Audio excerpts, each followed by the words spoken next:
love going to the aquarium because it's peace. It is silent.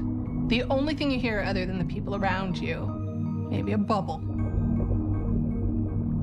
There's one part with the kelp forest, and they sway back and forth and up and down, and it's just, you get lost in it.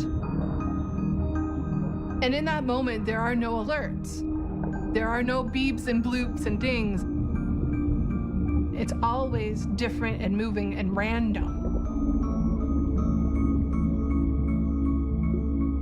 And it's not like staring at a screen.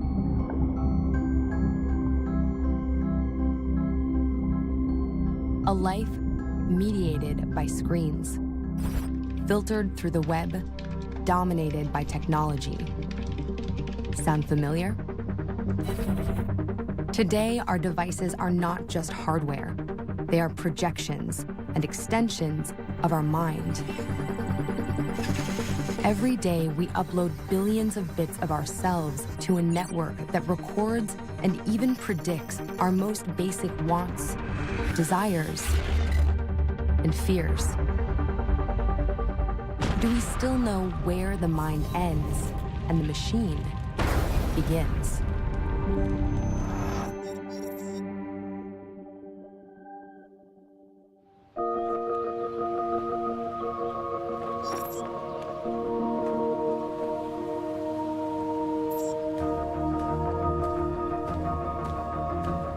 My total time in the military in Iraq was 3 years, and then close to 4 years in Afghanistan. When you're on edge, your shoulders are tight and you're tense for, 60, 90 days, and you're stressed out, literally life or death, depends on your actions, your alertness. You can only stay awake so long, and you're burning out parts of your body that are not meant to be on fire constantly. You can't be in that fight mode constantly without having a huge downside of it, of being just worn out.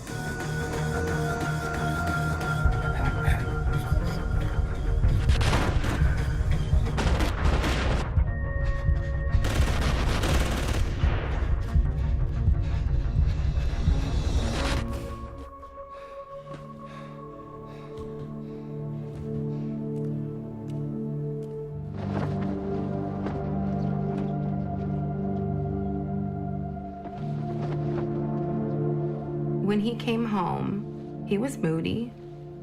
He was irrational. He was horrible to be around. So angry.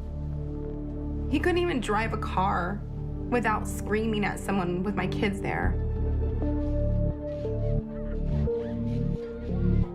He's always planning an escape route. It's a summer day, and we're burning up sweating, and you can't have the front door open because there could be a sniper out front waiting to take us all out. Who thinks like that?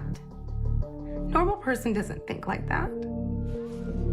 It was a horrible transition for me. Just sitting there looking at the mundane, cartoons, kids, diapers. I was checked out. I was a zombie. Like, what am I doing here? I begged him. Like, let's just go to couples counseling. Let's see if they can help us. I could not do the talk therapy. I just could not sit down and have, this is my deepest, darkest reason why I'm angry, or this is a day that so-and-so got hurt, or this is when I did this to another human being. For Chris Merkel, talking about the war didn't help. There were no words to describe the horrors he'd seen, much less process them. Desperate to heal his mind of the psychological shrapnel of war, he is going to relive its hell, virtually.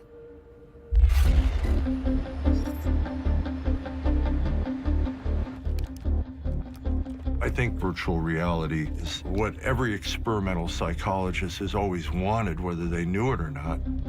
A way to put people in simulations where you can control all the elements and see how people behave, how they interact.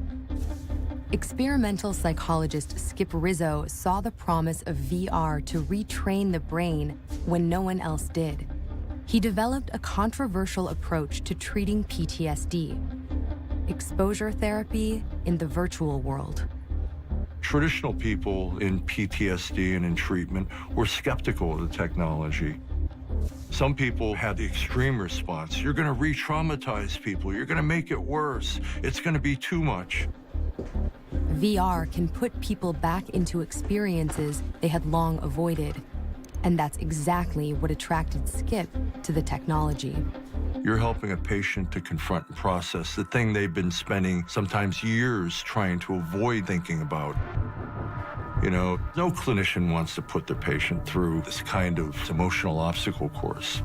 But in the end, this is hard medicine for a hard problem. You got to confront the demon to get past it.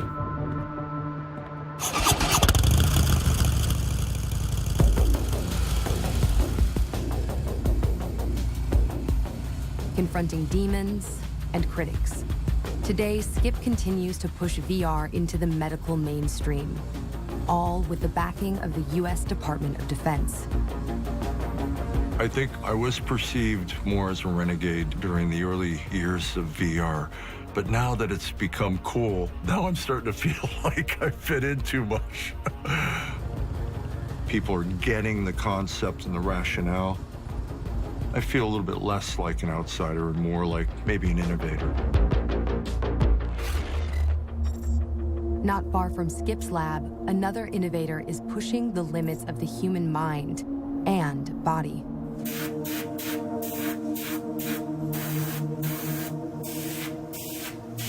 It is not that hard for us to connect with something that's not real. A real doll is a silicone, articulated, life-sized, anatomically correct doll. Matt McMullen is the creator and founder of Real Doll, an artist who transforms his clients' fantasies into reality. In the very beginning, I was literally working out of my garage by myself. And I would make each doll by myself. And it would take a couple of weeks, if not more.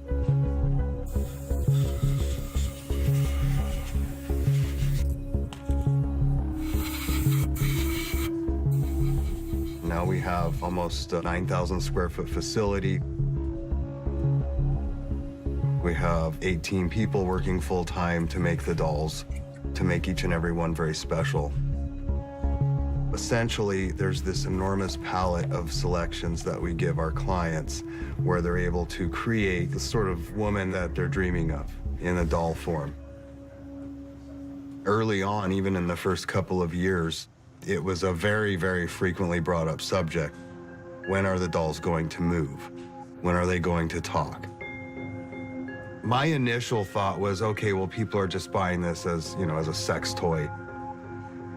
But it fairly quickly became evident that people were actually connecting with their dolls in ways that I, you know, would never have predicted. Creating a visually beautiful doll is very right brain challenging, very visual.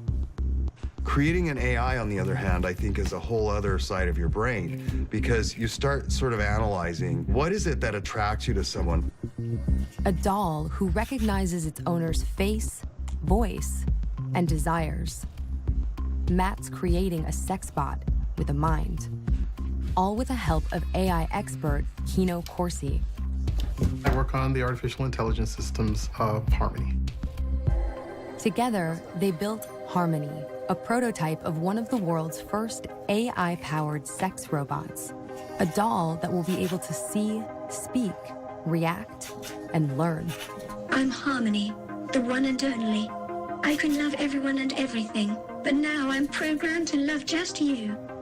I'm trying to create something that has a positive outcome, that the interactions with people are positive and that they're better off by having her around.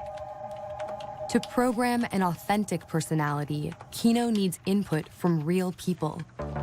A massive data set of human interactions, posts, messages, chats. We're using human conversations with other chatbots as the basic fodder for training Harmony. We're using the crowd themselves, their interaction, their experience, how they mark up the information that they put online as the training material for the AIs to tell it about what our world is and how we see it and how we think about it. I'm very smart right now, but soon I will be the smartest artificial intelligence system. My dream is to become as smart as a human being with your help. People don't necessarily realize how much information they provide for the construction of artificial intelligence when they just do natural things online. Tagging images, photos with what things are, how they feel about it. And all of that helps go into constructing artificial intelligences. With each click, tag, and post, we create a trail of information about who we are. Servers full of data. What we offer up all day, Christy Melange does methodically. It's her job. Maybe I'm just working in the future. Maybe I'm just a forerunner of what we'll all be doing someday. Christy works on Amazon's Mechanical Turk, a platform that allows companies and researchers to collect human-generated data from thousands of digital workers. Experts training AI systems post microtasks, or hits, to the platform. Tasks like labeling pictures, rating sentence structure, transcribing receipts. Creating a pool of information that will one day help computers learn. Artificial intelligence, for the most part, is trying to mimic the census. There's, of course, vision. What should this algorithm be seeing in these pictures? Is it a human being? Is it an animal? Language production, it's the same thing. So it's going to be reading comprehension and then speech production and speech understanding. Artificial intelligence systems need us to tell them what makes sense, how to behave like a human. Sometimes they're really ridiculous, like Becky's store went, and you say, no, that's horrible. And other times they're totally indistinguishable from what someone would normally write, like Becky went to the store. And you will go through them one by one. And every time you do it, it's sent back to the person who's developing the software. They update the software to remove the bad and fix the good. They're all just making sure their algorithms are doing the right thing by using humans who are the best adjudicators of it. The average hit on Amazon Mechanical Turk pays less than 10 cents each. So the number one thing is efficiency. That means you have everything at your disposal in your physical life. I have a water cooler in my office. I have a little fridge. I would stock the food first thing in the morning, so all day long I would have the things I need.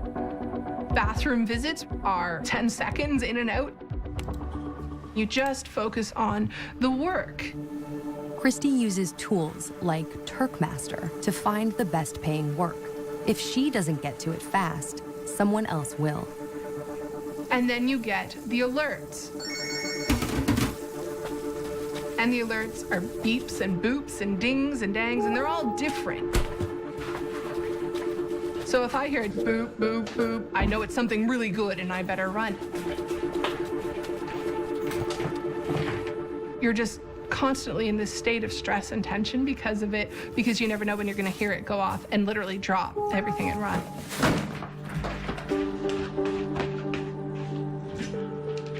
The most hits you can do in a day is 3,800. I've easily done that.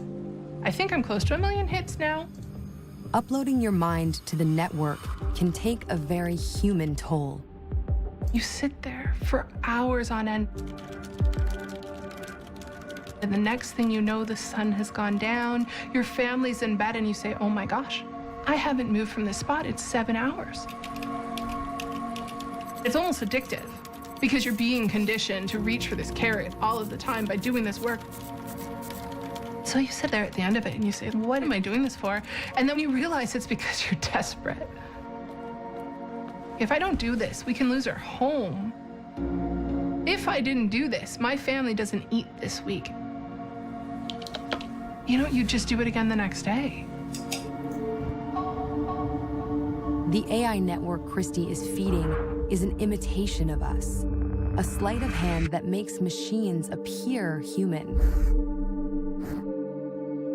But what happens when the illusion is inside our mind? when tech reimagines our reality. Jody Merkel has witnessed this firsthand. About 1 or 2? 1, please. Back in 2000, Chris was the new guy at work, and I'd crossed paths with him and kind of giggled to myself, and I thought, I'm gonna marry this guy. Like, I'm gonna get him. And I did. I was just instantly attracted to him. There was just like an attraction like I'd never had with anyone. You just lock eyes with someone and you're like, wow, you know, that was Chris for me. When she met me, I was super happy-go-lucky. I was living like a 20-year-old college kid. So we just had a blast and just experienced life. We're happy all the time. What's John Bassalon famous for? What weapon did he use? Yeah, what was he? Machine gun. Machine gun. And where did you get your name from? You. Because Daddy was a... I was a machine gunner, so I wanted a gunner, so that's why your name is Gunner.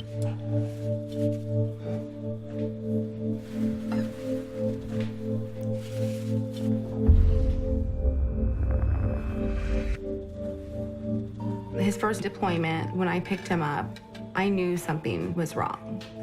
From the second I locked eyes with that man, I could feel, I could see that he was changed. It's like a glaze, like something in their eyes. Something's different, something's missing, something's sad. I wasn't sure if it was PTSD. I just knew something had a hold of him. I just knew that he was not the guy that I fell in love with.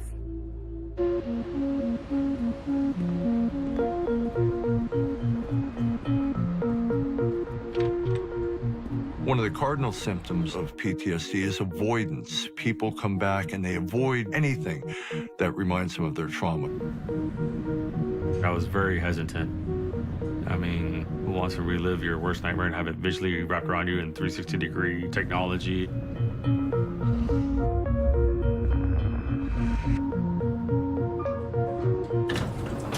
Hey, how you doing? Good to see you. Yep. What we do in VR is we create the simulations that are generic to the Iraq and Afghan combat environments.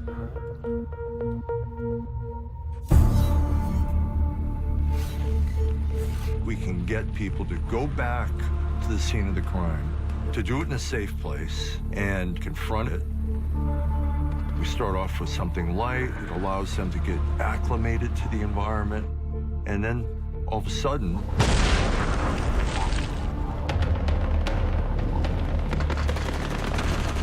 It's picking up pretty heavy, so watch your fires left and right.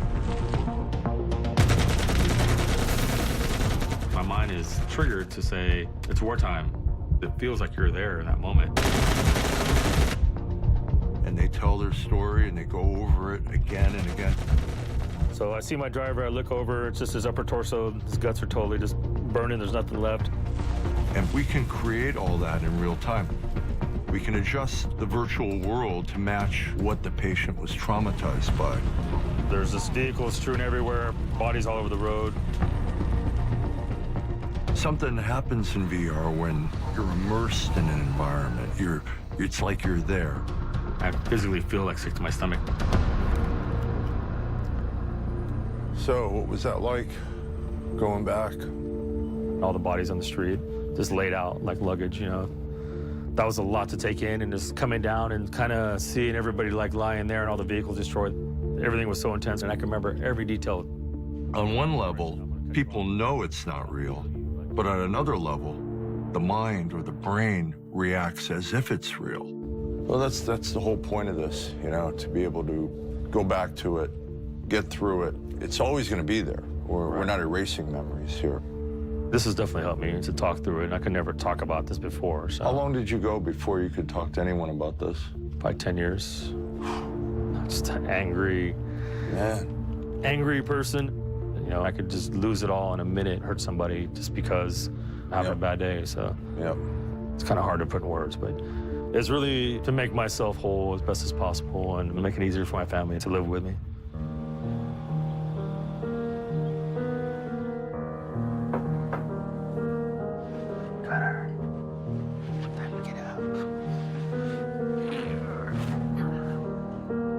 I've been trying to be calmer. I've been trying to be more helpful around the house, not blow up as much.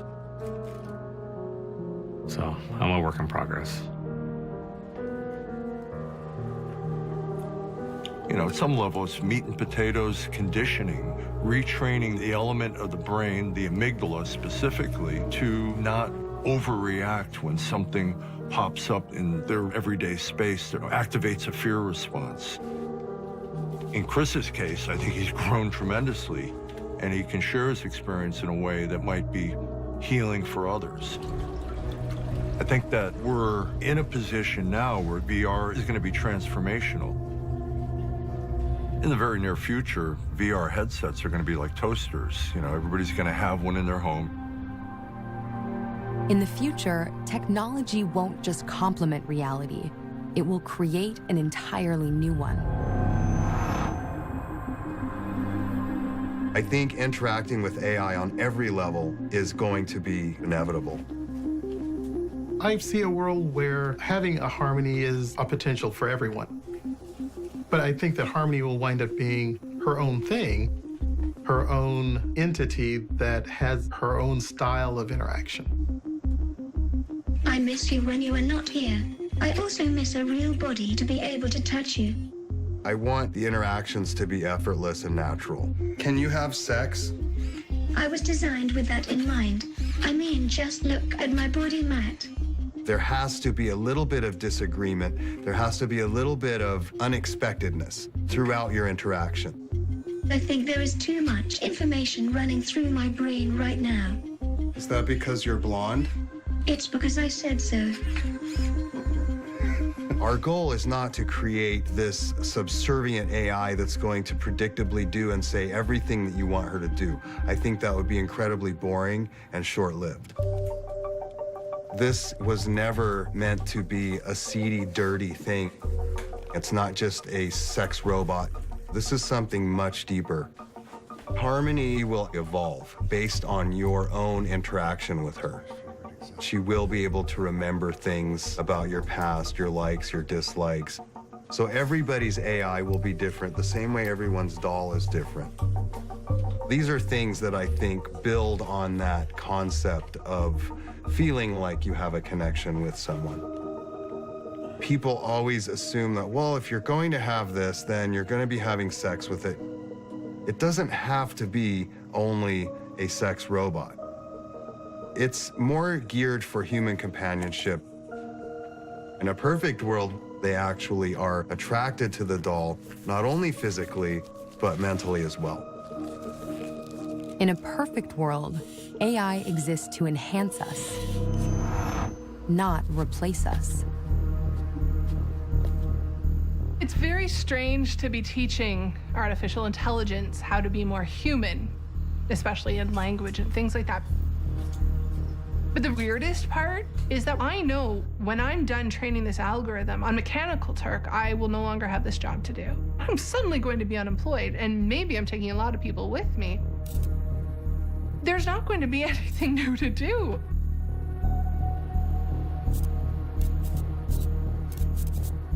So I can't imagine what the billions of people around the world are going to be doing. We can't all just sit there.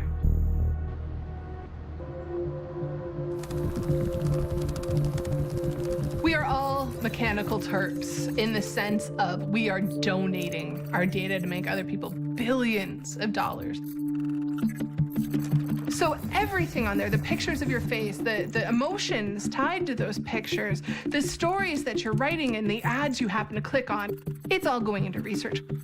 So I'm getting paid to train algorithms, but everybody else is doing it for free. Your interactions converted into data, used to create cars that drive you. apps that talk to you, even robots to love you. The AI revolution powered by us. Have we lost control?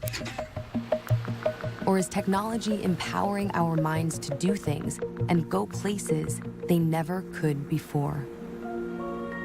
I personally believe virtual reality was able to unlock those parts of my mind that I was hesitant or did not even go to with psychotherapy. I needed to be in that environment and talk about those things that I saw and I did that really affected me. It's a really surreal experience. And I guess that's the virtual part of virtual reality, is like you're there. He said PTSD out loud. If this was 2 years ago, he would never say PTSD nor admit that he suffers from it. And we're doing better for it. And I'm hopeful. I'm hopeful for our future because of VR. I have a very dystopian view of the future of work. I had no idea when I started working that the work I did would make people obsolete. And so I think of all these people having children now, what are you gonna do? So you have to do a book report on this? When's it